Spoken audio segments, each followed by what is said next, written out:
2 centimetre मोटी लकड़ी है आपके पास, तो 2 सेंटीमीटर मोटी लकड़ी से एक खोखला बेलन आपने तैयार करा है, जिसकी ऊंचाई तो 35 सेंटीमीटर और भीतर की त्रिज्या, भीतर वाला बेलन देखो, इसमें 2 बेलन नजर आएंगे, ये मोटाई है उसकी, है ना।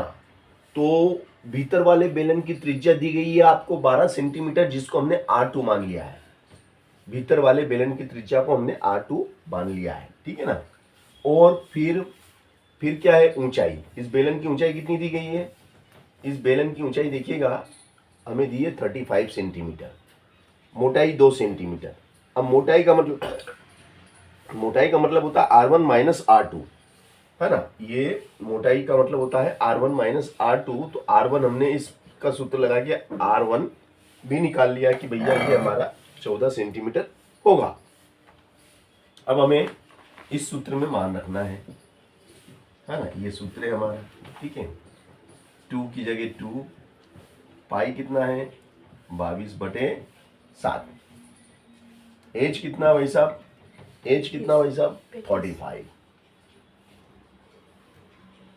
और R1 14 है, R2 12 है, क्वेश्चन 7 से कट गया, 7 पंजे 35। तो भाई साहब एज बराबर क्या आ गया? 22 गुना 44, फिर 5, फिर 26, है ना। चलो, 5 चौक 20, 5 चौक 20, है ना, 5 चौक 20। इसको अपन ऐसा कर लेते हैं ना, यहाँ से ये हटा देते हैं थोड़ी सी देर के लिए।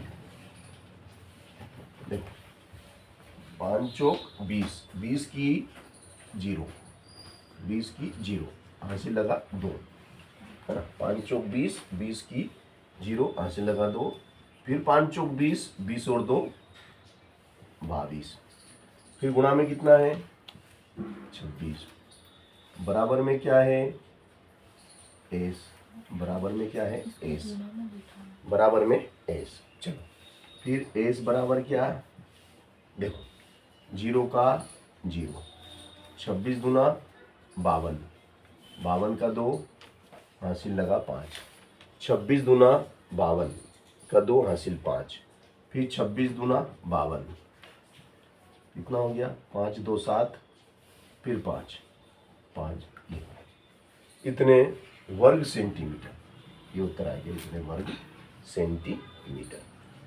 तो इस तरीके से प्रयुक्त लकड़ी जो लगेगी वो लगेगी 5720, देखो आ गया 5720 वर्ग सेंटीमीटर। हमने कर दिखाया ऐसा, अब पूरी भगरी दुनिया करेगी हमरा जैसा।